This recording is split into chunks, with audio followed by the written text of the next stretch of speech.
Hey guys, how you doing? Welcome to the Plant Spot. Happy New Year. I hope you had a good one and a safe one. And I wish you and everyone in your family the very best in 2025. On today's Plant Spotlight, we're going to talk a little bit about the Hoya Mitrata. Who names these plants? Anyway, if you like this type of content, stick around.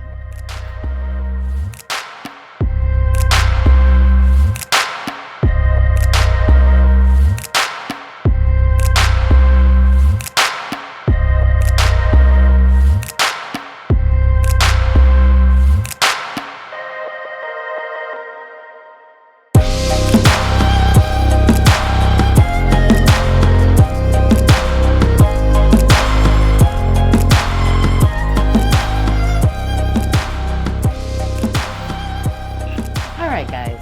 So I'm going to cheat a little bit and I have my notes because I want to make sure I get it right. But as mentioned in the intro, this is the Hoya Mitrata. Now, I've had this one in my collection since April of last year. From what I gather, it's native to Thailand and New Guinea, and it was described in the 1940s.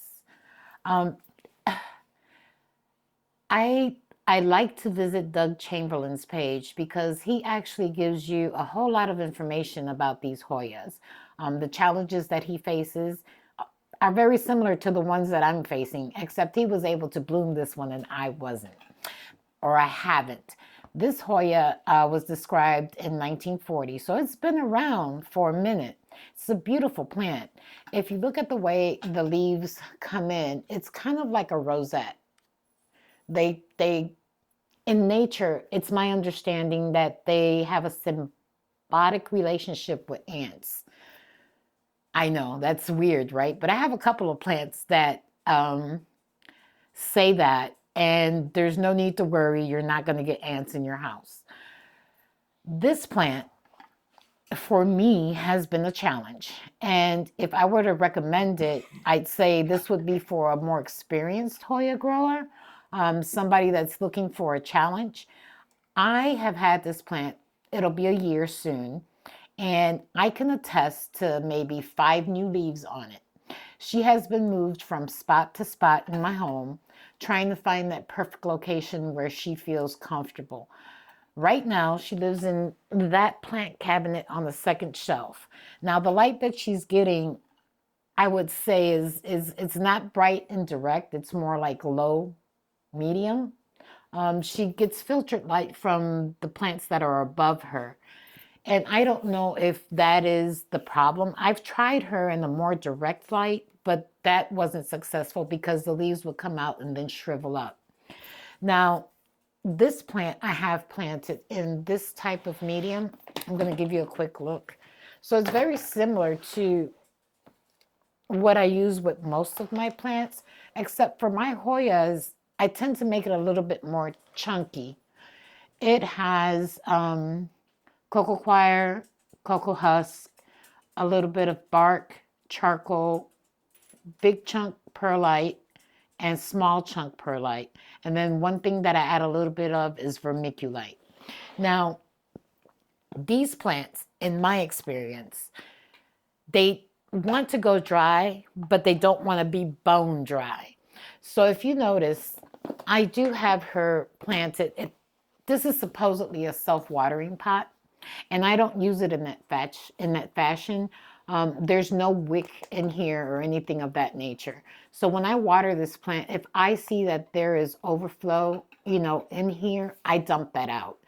I'm typically watering this plant about, I want to say, once a week, maybe every 10 days, just when I feel that that soil is dry.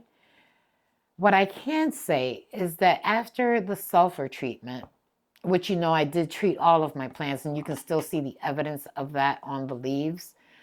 This plant, again, for me, has been very slow to grow, but I am seeing some new growth. And if he focuses here, you can see we've got some baby leaves coming out, which is very exciting for me.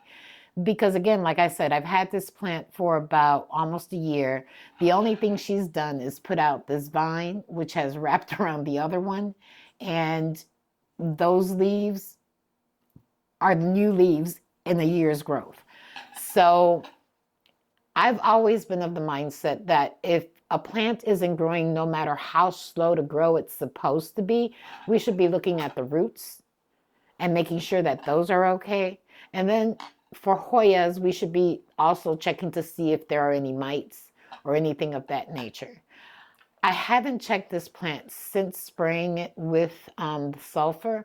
But again, because I see the new growth happening and, looking at it now, I'm seeing some more down here, which shows you that she does grow in that kind of a rosette form. You see the baby leaf down there. I'm trying to make sure that I've caught everything. I did research this a little bit further just to get an idea of what the flowers look like. If you guys know me, I don't buy Hoyas specifically just for the flower. I am more of a leaf girl. And what drew me to this was the prehistoric look of the leaves. I think it looks kind of, I don't know, maybe like when the dinosaurs were roaming. Who knows? But they're very prehistoric. They're thick. You can't appreciate it too much because of the sulfur splashing on here, but they do have like a little silver splash on the leaves, and I think they're just very pretty. The flowers, from what I understand, could grow up to about an inch long. They're creamy in nature. And in researching these, there are different opinions as far as a scent. Most people claim that there is no scent. Other people say it smells like caramel. I don't know because she hasn't bloomed. On the scale of 1 to 10, would I recommend this Hoya? Absolutely. But I would recommend this to someone that already grows Hoyas and has a little bit of knowledge on, what to expect from most Hoyas and is looking for a challenge. So on the scale of 1 to 10, I would give for a beginner, I would say, like a 4 or 5. I really don't recommend this one for a beginner.